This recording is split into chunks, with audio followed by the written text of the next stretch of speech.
మనము నిన్నటి క్లాసులో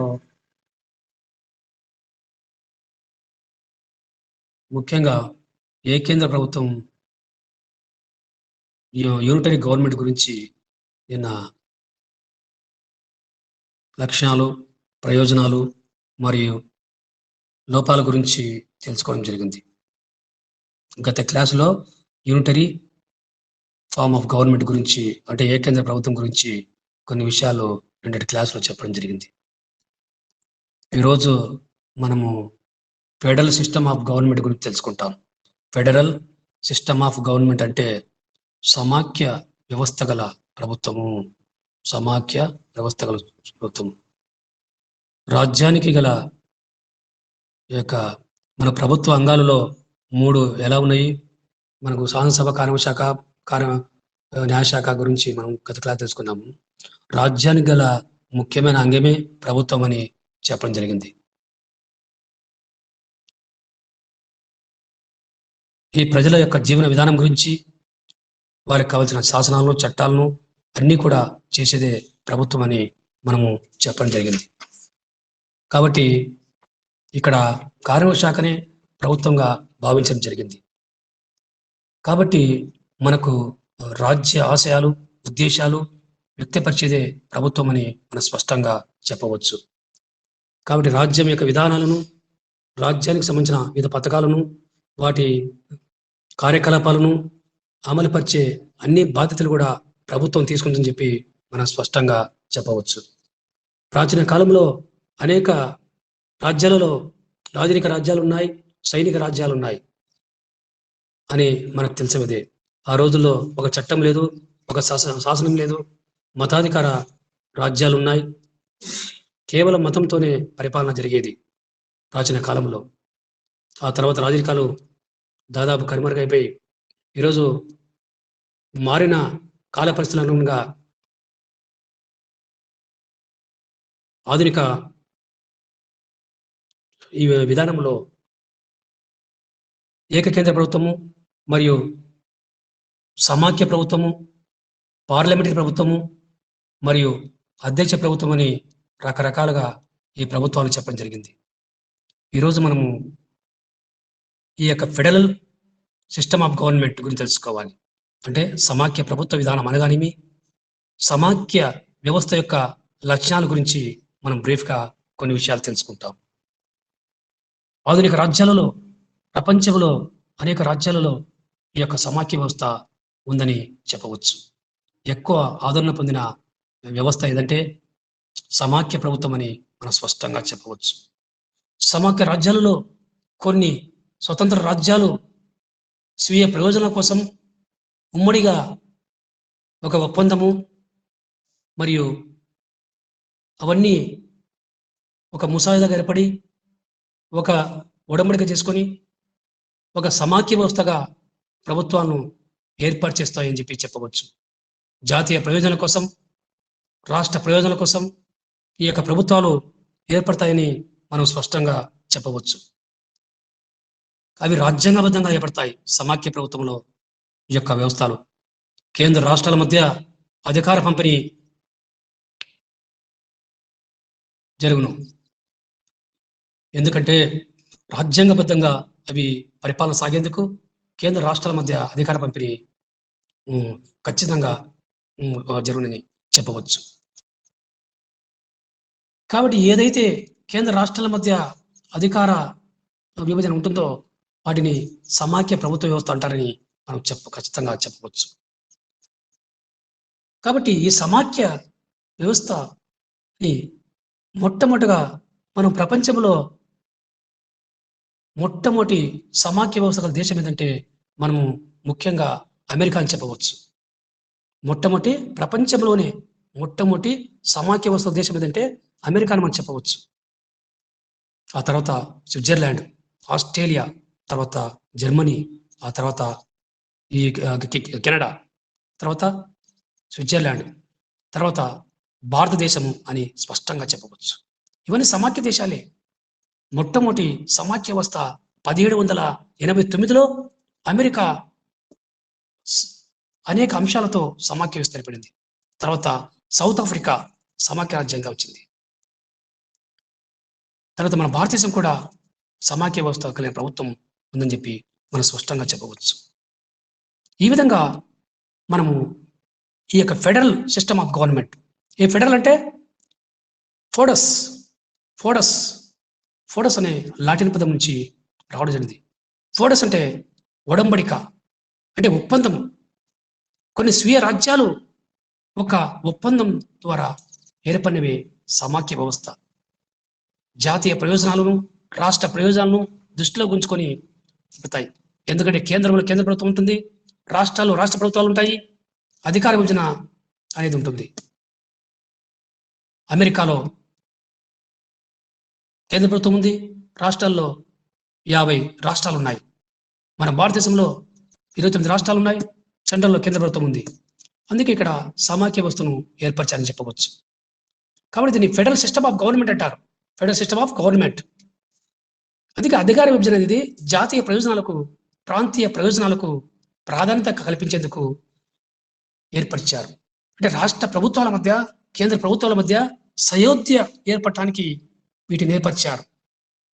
రాజ్యాంగం ద్వారా అధికార పరిధుల్లో ఈ ప్రభుత్వాలు స్వతంత్ర ప్రతిపత్తి కలిగి ఉంటాయి.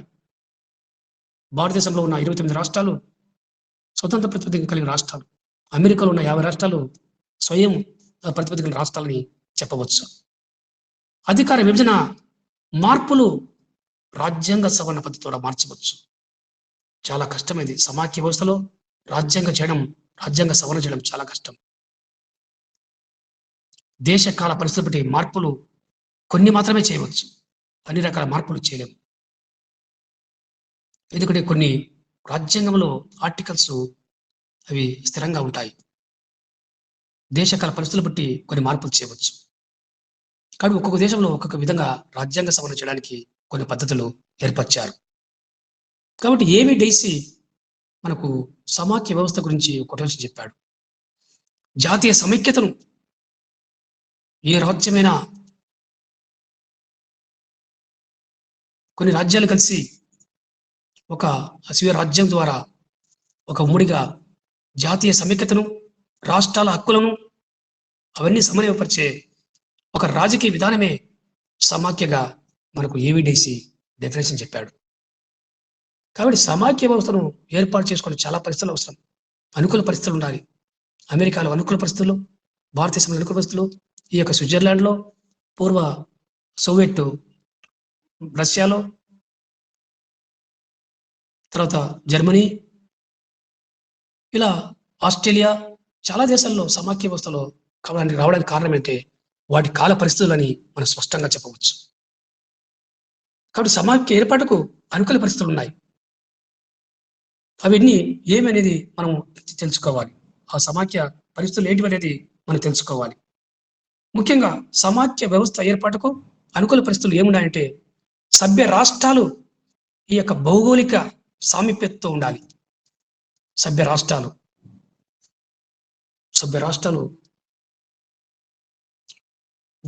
మన భారతదేశంలో 29 రాష్ట్రాలు ఉన్నాయి. అవన్నీ భౌగోళిక సామీప్యత కలిగిన రాష్ట్రాలని చెప్పవచ్చు. ఇండోనేషియా ద్వీపం, ఈ ఇండోనేషియా అనేక ద్వీపాల కలయిక. అక్కడ సమాఖ్య వ్యవస్థ ఏర్పడటానికి ముఖ్య కారణంగా సమాఖ్య వ్యవస్థ ఏర్పడిన అనుకూల పరిస్థితులు ఉన్నాయి. కాబట్టి భౌగోళిక సామీప్యత చాలా అవసరం. ఒక భౌగోళిక సామీప్యత ఉంటేనే ఆ యొక్క సభ్య రాష్ట్రాలు అధికారంగా సమాఖ్య వ్యవస్థను ఏర్పరచుకుంటాయి. కాబట్టి అనుకూల వాతావరణం ఉండాలి. సభ్య రాష్ట్రాలు ఎప్పుడైతే భౌగోళిక సామీప్యత ఉంటాయో అవన్నీ కూడా సమాఖ్య వ్యవస్థను ఏర్పడడానికి మొట్టమొదటి అవకాశాలు ఉంటాయి. తర్వాత ఐకమత్యం అనేది మామూలుగా అమెరికా, తర్వాత కెనడా, ఇండియా, స్విట్జర్లాండ్, తర్వాత వాటి అధికార పరిధిలో అధికారాలు మామూలుగా ఈ యొక్క వినియోగిస్తే సామరస్యం ఉండాలి. కేంద్ర రాష్ట్రాల మధ్య సామరస్యం చాలా అవసరం. సామరస్యం లేకుండా ఇది విజయవంతం కాలేదని చెప్పి మనం చెప్పవచ్చు. కావున సభ్య రాజ్యాల మధ్య సామరస్యం అవసరము, కేంద్ర రాష్ట్రాల మధ్య సామరస్యం అవసరం అని చెప్పి మనము చెప్పవచ్చు. ఎందుకంటే కేంద్రము రాష్ట్ర రాజకీయాల్లో కానీ రాష్ట్ర అధికారులు కానీ జోక్యం చేసుకోరాదని చెప్పి మనం స్పష్టంగా చెప్పవచ్చు. అదేవిధంగా సభ్య రాష్ట్రాల మధ్య ఆర్థిక సాంఘిక ఈక్వాలిటీ అంటే సమానత్వం.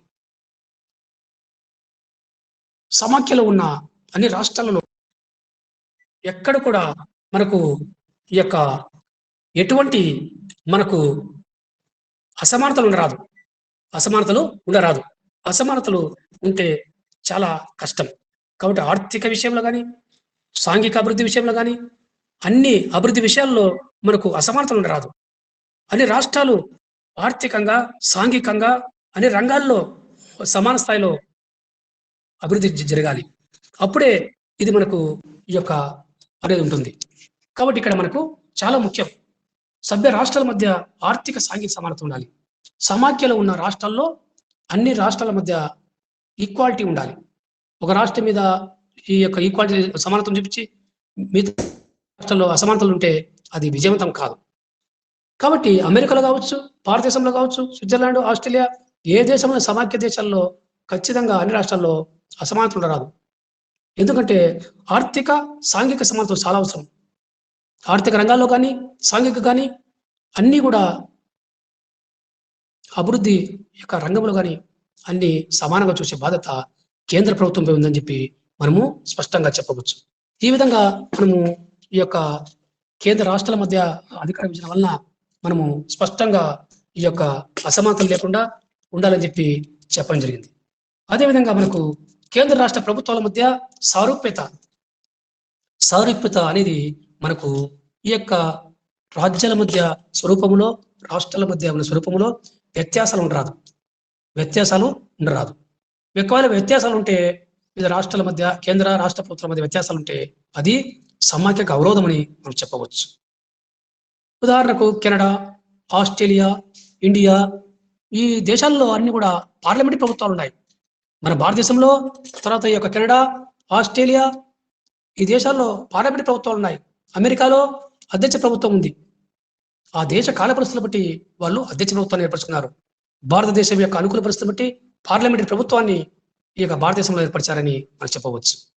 ఈ విధంగా ఆ దేశ కాల పరిస్థితులు బట్టి ఆ దేశ యొక్క వాతావరణం బట్టి వాళ్ళు ఈ యొక్క సాంప్రదాయాల పరంగా రాష్ట్రాల పరంగా జాతీయ ప్రయోజనాల కోసం రాష్ట్ర ప్రయోజనాల కోసం వాళ్ళు ఆ యొక్క ప్రభుత్వాన్ని ఏర్పాటు చేసుకున్నారని చెప్పి మనం చెప్పవచ్చు. కాబట్టి భారతదేశంలో ఉన్నది పార్లమెంటరీ ప్రభుత్వం, అమెరికాలో ఉన్నది అధ్యక్ష ప్రభుత్వం అని చెప్పవచ్చు.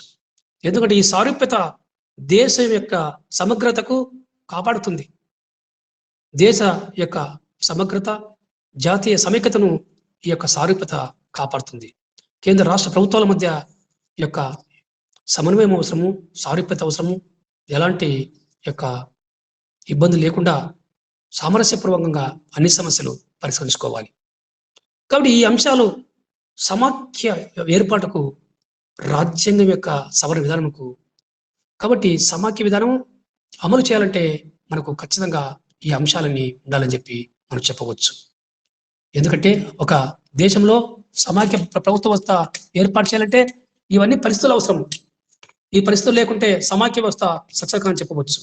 ఎందుకంటే సభ్య రాష్ట్రాలు ఈ యొక్క భౌగోళిక సమీపంతో ఉండాలని చెప్పి చెప్పింది. అదేవిధంగా ఐకమత్యంగా అన్ని రాష్ట్రాలు సమాఖ్య వ్యవస్థలో ఉండాల్సిందే. తర్వాత కేంద్ర రాష్ట్ర ప్రభుత్వాల మధ్య సామరస్యం ఉండాలి. సభ్య రాష్ట్రాల మధ్య ఈ యొక్క ఆర్థిక సాంఘిక సమానత ఉండాలి, అసమానతలు ఉండరాదు. అదేవిధంగా కేంద్ర రాష్ట్ర ప్రభుత్వాల మధ్య సారూప్యత ఉండాలి. ఇవన్నీ ఉంటేనే ఈ యొక్క సమాఖ్య వ్యవస్థ అనేది సక్సెస్ కావడానికి అవకాశం ఉంది.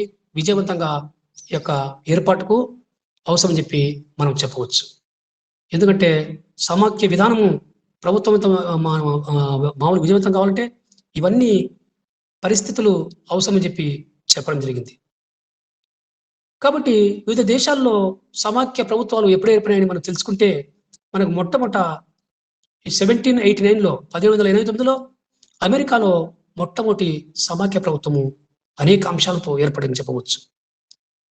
దీన్ని ఆదర్శంగా తీసుకొని మిగతా దేశాల్లో సమాఖ్య వ్యవస్థ వచ్చింది.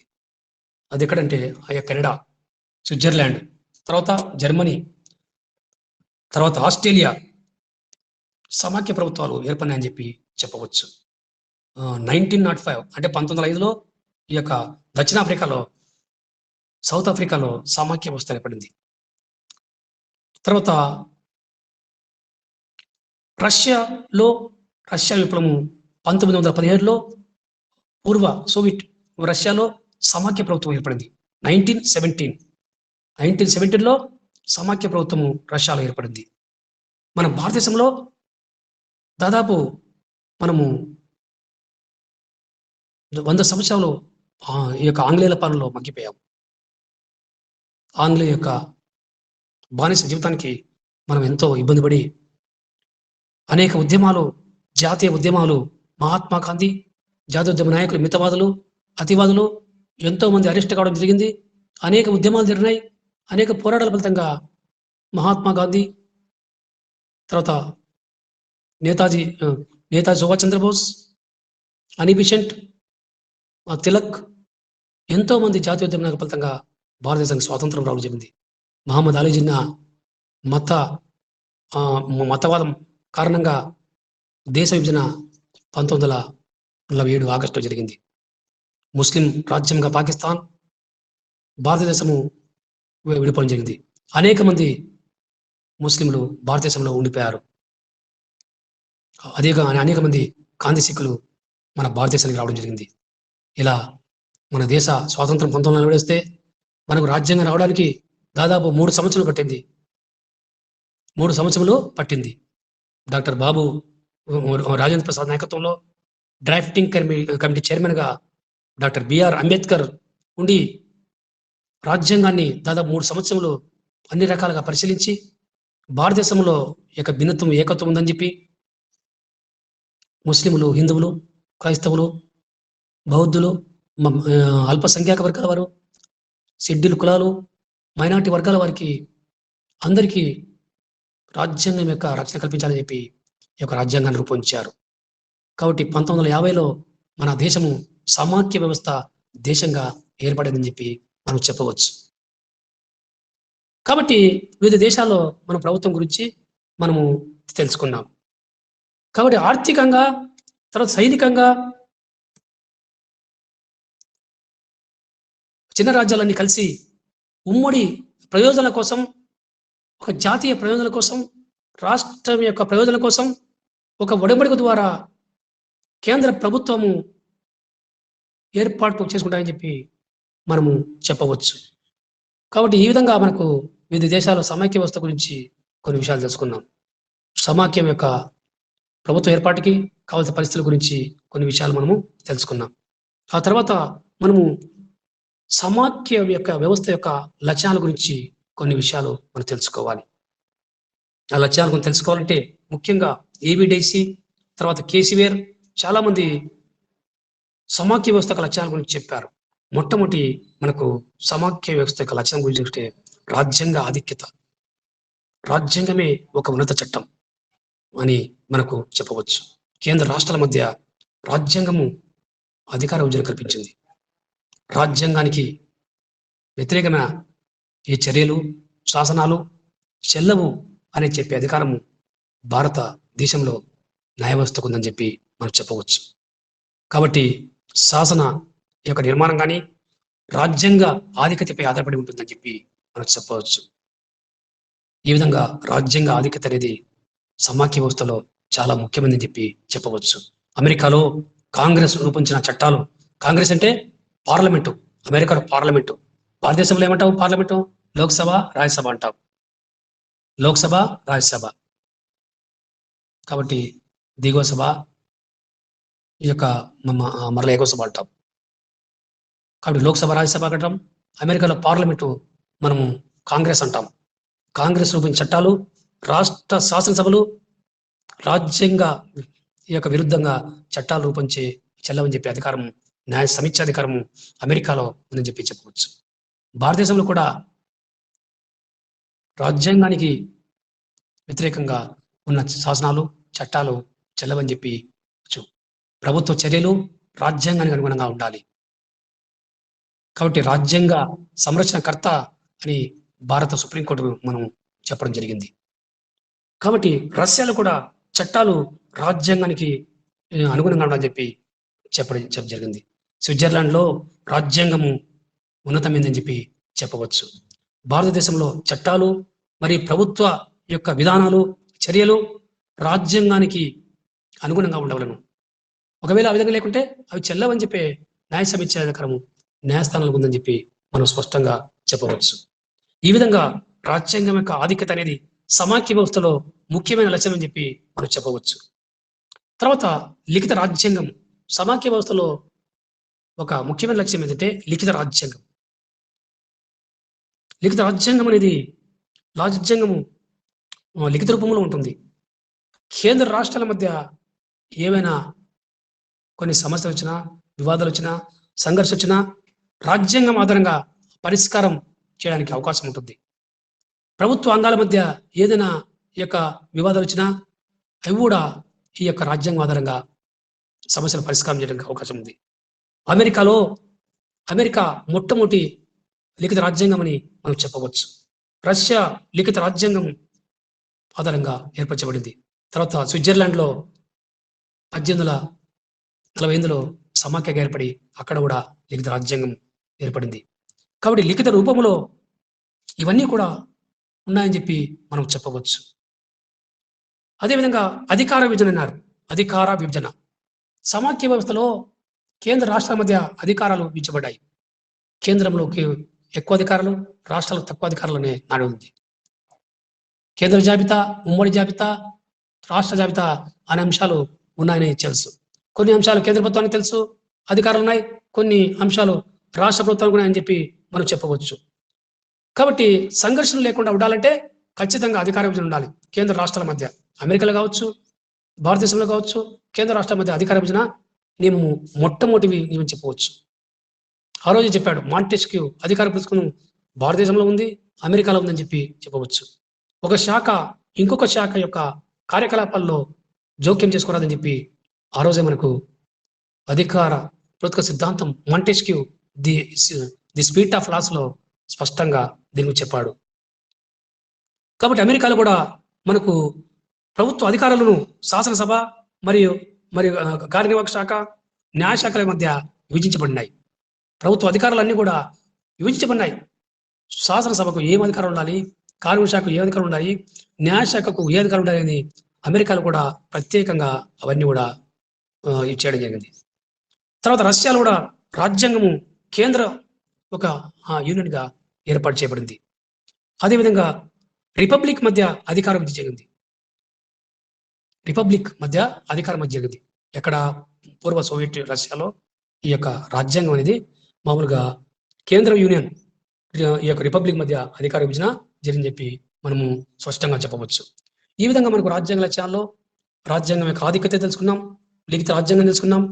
తర్వాత అధికార విభజన గురించి మనము కొన్ని విషయాలు మనము తెలుసుకోవడం జరిగింది. ఆ తర్వాత కొన్ని అంశాలు ఈ యొక్క లక్ష్యాల్లో మనకు తర్వాత మనకు ఈ యొక్క అవశిష్ట అధికారాలు ఉంటున్నాం.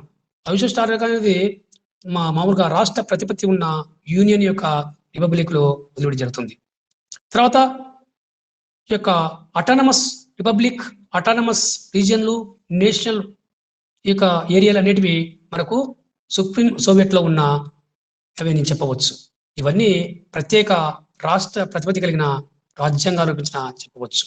కాబట్టి అమెరికాలో రాష్ట్రాలకు ప్రత్యేక రాజ్యాంగాలు ఉన్నాయి. రాష్ట్రాలకు తర్వాత కేంద్రం మధ్య ఈ యొక్క ప్రత్యేక రాజ్యాంగం ఉన్నాయని చెప్పి చెప్పవచ్చు. తర్వాత స్విట్జర్లాండ్ లో కూడా కొన్ని కాంటర్లలో మామూలుగా ఇక్కడ కేంద్ర రాష్ట్రాల మధ్య అధికార విభజన జరిగిందని చెప్పవచ్చు. తర్వాత 2 స్థాయిలో ప్రభుత్వాలు, కేంద్రలో ఒక ప్రభుత్వం ఉంటుంది, రాష్ట్రంలో ఇంకో ప్రభుత్వం ఉంటుంది. కాబట్టి కేంద్రము రాష్ట్రాలపై అజమాయిషీ చేసే అధికారము ఉంటుందని చెప్పి సమాఖ్య వ్యవస్థలో చెప్పవచ్చు. అమెరికాలో, తర్వాత పూర్వ సోవియట్ రష్యాలో, తర్వాత స్విట్జర్లాండ్లో కేంద్ర రాష్ట్ర ప్రభుత్వాలు రాజ్యాంగానికి లోబడి అధికారాలు చెలాయిస్తాయని చెప్పి మనం స్పష్టంగా చెప్పవచ్చు. ఇక తర్వాత మనకు దృఢ రాజ్యాంగం అంటున్నాం. 2 స్థాయిలో ప్రభుత్వాలు ఉంటాయి సమాఖ్య వ్యవస్థలో. అదేవిధంగా దృఢ రాజ్యాంగం యొక్క సవరణ చేయడం చాలా కష్టం. రాజ్యాంగాన్ని సులభంగా మార్చడానికి వీల్లేదు. కేంద్ర రాష్ట్ర ప్రభుత్వాలు రాజ్యాంగాన్ని ఏకపక్షంగా మార్చలేవు. ఏదైనా మార్చాలంటే రాజ్యాంగ సవరణ చేయాలి. కేంద్ర రాష్ట్ర ప్రభుత్వాలు రాజ్యాంగ సవరణలో పాలు పంచుకోవాలని చెప్పి చెప్పవచ్చు. అమెరికాలో కూడా కేంద్ర రాష్ట్ర ప్రభుత్వాలు రాజ్యాంగ సవరణలో భాగస్వామ్యం కావాల్సింది. భారతదేశంలో కూడా కేంద్ర రాష్ట్ర ప్రభుత్వాలు రాజ్యాంగ సవరణలో భాగం కావాల్సిందని చెప్పి చెప్పవచ్చు. అమెరికాలో రాజ్యాంగ సవరణ దృఢ లిఖితమని చెప్పవచ్చు. రాజ్యాంగ సవరణలో 50 రాష్ట్రాల్లో 13 రాష్ట్రాలు శాసనసభలు రాజ్యాంగ సవరణ బిల్లు ఆమోదించాలని చెప్పి చెప్పవచ్చు. రష్యాలో కూడా సుప్రీం సోవియట్ ఈ యొక్క రాజ్యాంగ సవరణ చేయడంలో 2/3 మంది సభ్యులు ఆమోదించాలని చెప్పి రాజ్యాంగ సవరణ చేయవచ్చు. ఈ విధంగా రాజ్యాంగ సవరణలో ఈ దేశాలు రకరకాలు ఉన్నాయి. భారతదేశంలో రాజ్యాంగ సవరణ 360 యొక్క నిబంధనలు మనకు ఏముందంటే రాజ్యాంగ సవరణ అనేది 3 విధానాలుగా ఉంది. కొన్ని అంశాలు సాధారణ మెజార్టీతో ఆమోదించవచ్చు. కొన్ని అంశాలు లోక్సభ, రాజ్యసభ ఆమోదించాలి. కొన్ని అంశాలలో రాష్ట్రాల అసెంబ్లీల తీర్మానం చేయవలసి పంపవలసి ఉంటుంది. కాబట్టి మనకు సమాఖ్య విధానంలో రాజ్యాంగ సవరణ మార్పులు చేయడం చాలా కష్టం అని చెప్పి చెప్పవచ్చు. అందుకే ఇక్కడ దృఢ రాజ్యాంగం అనేది ఉంటుందని చెప్పవచ్చు. స్విట్జర్లాండ్లో కూడా రాజ్యాంగ యొక్క సవరణలో మార్పులు చేయాలంటే చాలా కష్టం దృఢం. ఎందుకంటే ప్రత్యక్ష ప్రజాస్వామ్య పద్ధతులైన ఈ యొక్క ప్రజాభిప్రాయ సేకరణ, ప్రజాభిప్రాయ నివేదన ప్రకారము రాజ్యాంగాన్ని అక్కడ సవరించే అవకాశం ఉందని చెప్పి చెప్పవచ్చు. ఆ తర్వాత మనకు సమాఖ్య యొక్క వ్యవస్థలో అతి ముఖ్యమైన విషయము స్వతంత్ర ప్రతిపత్తి గల న్యాయ వ్యవస్థ. అమెరికాలో సుప్రీంకోర్టు అత్యున్నతమైన న్యాయస్థానం అని చెప్పవచ్చు.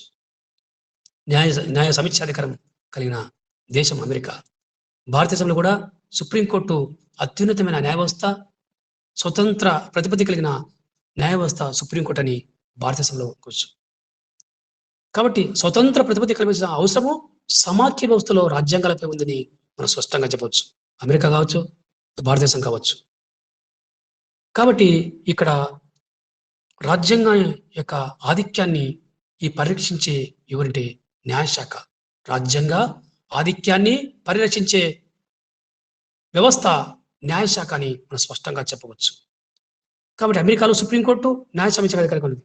అదేవిధంగా రష్యాలో సుప్రీం సోవియట్ రాజ్యాంగాన్ని వ్యాఖ్యానించే అధికారం లేదని చెప్పి మనం చెప్పవచ్చు. అదేవిధంగా స్విట్జర్లాండ్లో ఈ యొక్క ఫెడరల్ వ్యవస్థ అక్కడకు రాజ్యాంగాన్ని సవరించే ఈ యొక్క రాజ్యాంగాన్ని సవరించే అధికారం లేదని చెప్పి చెప్పవచ్చు. అదేవిధంగా మనకు కొన్ని విషయాలు చూసుకుంటే ద్వంద్వ పరసత్వం అన్నాడు. కొన్ని రాజ్యాలలో ద్వంద్వ పరసత్వం ఉంది. అమెరికా తర్వాత స్విట్జర్లాండ్ దేశాలలో ప్రజలకు ద్వంద్వ పరసత్వం ఉంది.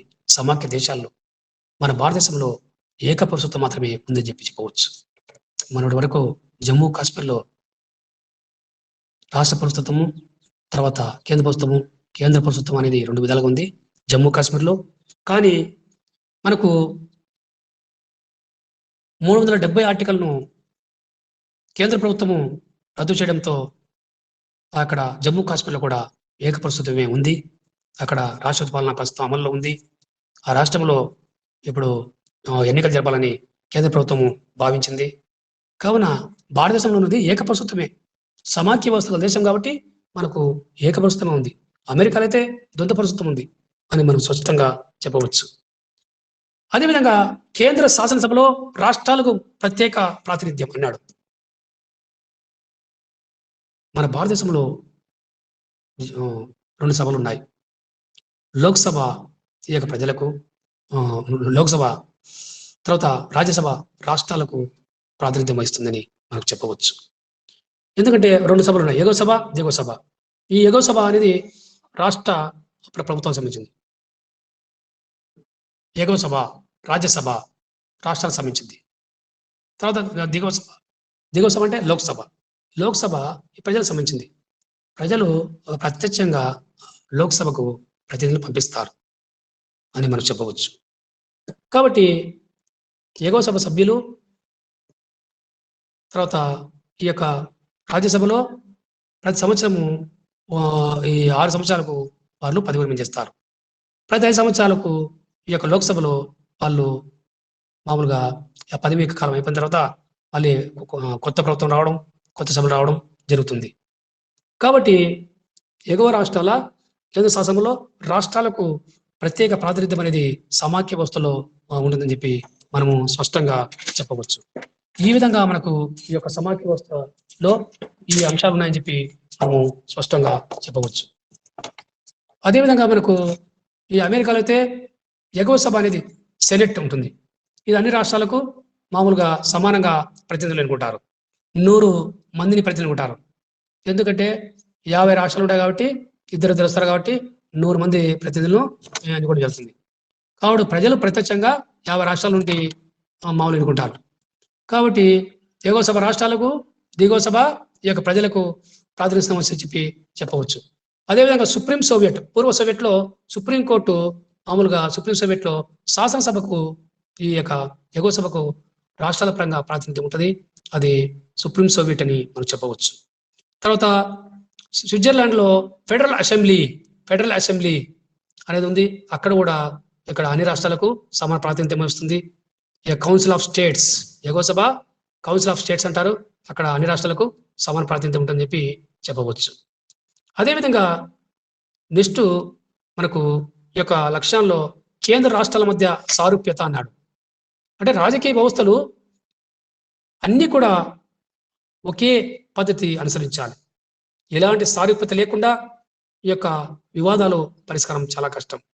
సారూప్యత ఉంటే ఇలా ఎటువంటి కేంద్ర రాష్ట్ర ప్రభుత్వాల మధ్య ఎలాంటి సమస్యలు రావు, ఎలాంటి సంఘర్షణలు రావు. ఆ యొక్క సమస్యలు వచ్చినా రాజ్యాంగ పరంగా తీర్చడానికి సమస్యలకు ఒక అత్యున్నత న్యాయస్థానం ఉంటుంది.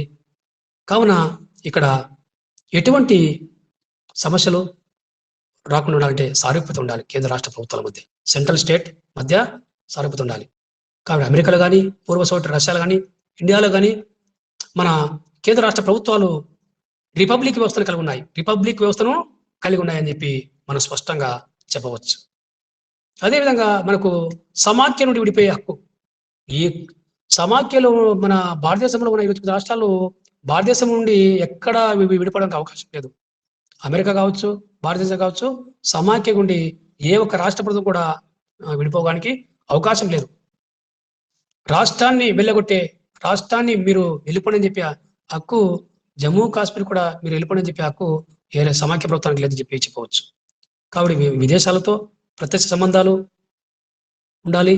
అదేవిధంగా ఈ యొక్క సమాఖ్య వ్యవస్థలో అన్ని దేశాలు కూడా ఈరోజు సమాఖ్యలో రాష్ట్ర ప్రభుత్వాలకు స్వయం ప్రతిపత్తి ఇచ్చాయని చెప్పి మనము స్పష్టంగా చెప్పవచ్చు.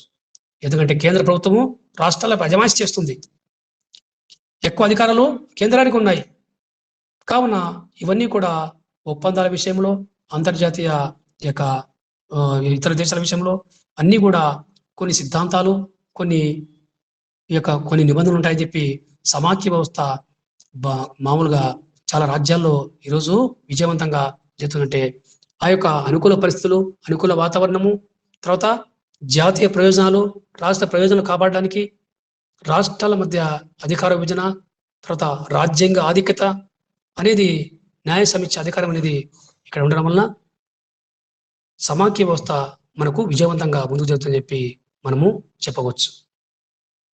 కావున మనము ఈ యొక్క సమాఖ్య వ్యవస్థ అనగానేమి, దాని గురించి ఒక పీడిఎఫ్ కూడా ఒక చిన్న ఎస్ఏ కోసం కూడా మేము చెప్పడం జరిగింది. సమాఖ్య ప్రభుత్వ వ్యవస్థ, సమాఖ్య ప్రభుత్వం అనగానేమి, సమాఖ్య ప్రభుత్వం యొక్క లక్ష్యాల గురించి ఒక బ్రీఫ్ గా కొన్ని చెప్పడం జరిగింది. తర్వాత సమాఖ్య వ్యవస్థ ప్రయోజనాలు, తర్వాత సమాఖ్య ప్రభుత్వం యొక్క లోపాల గురించి ఆ తర్వాత నెక్స్ట్ క్లాస్ లో మనము దీని గురించి చెప్పుకుంటాం. ఈరోజు సమాఖ్య ప్రభుత్వం యొక్క లక్ష్యాల గురించి కొన్ని విషయాలు ఈరోజు మనము చెప్పడం జరిగింది.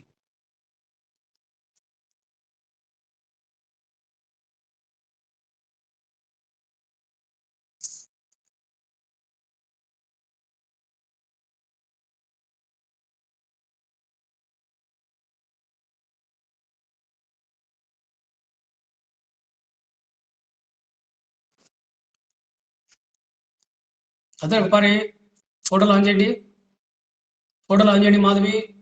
దీపిక,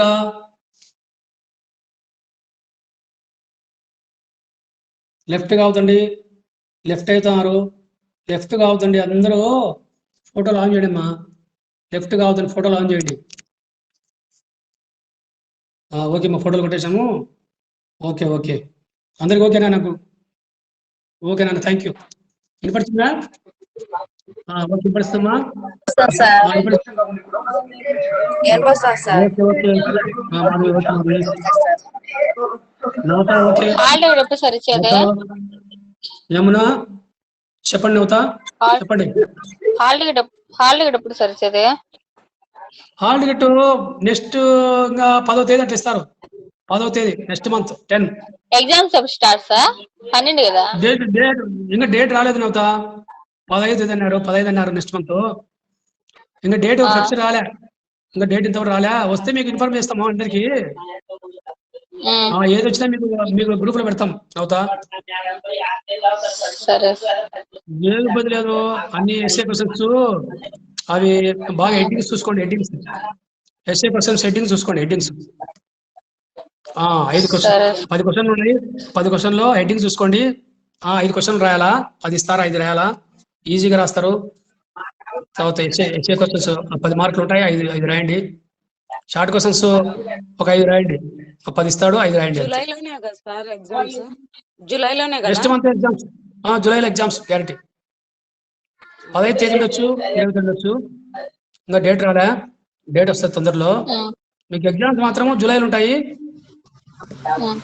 మీకు మెటీరియల్ అంతా మాట్లాడారా సార్? ఫీజు కట్టాలి కదా, కట్టాలి, ఫీజు పడాలి. అవి ఇంకా మీకు పడలేదు అమౌంట్. చాలా మందికి పడితే అమౌంట్ కడితే ఫీజు కట్టండి చెప్పినాం.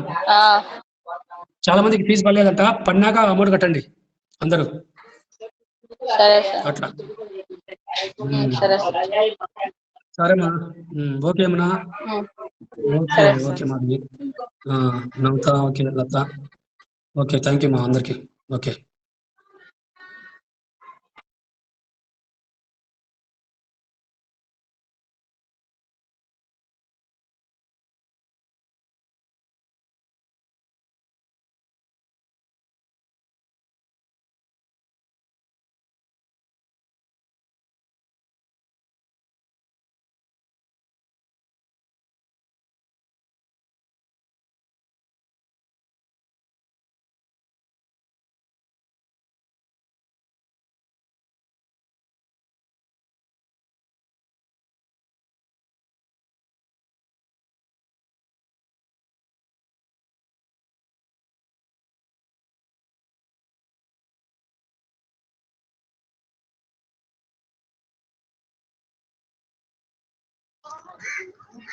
ఓయ్ దీపా,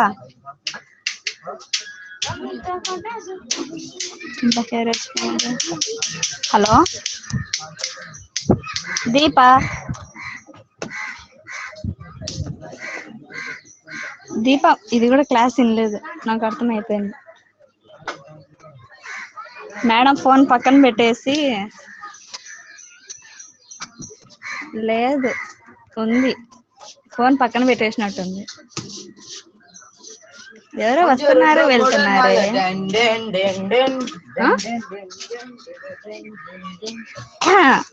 సరే మీ దీప బ్యాక్ వెళ్ళిపోతున్నా, బాయ్.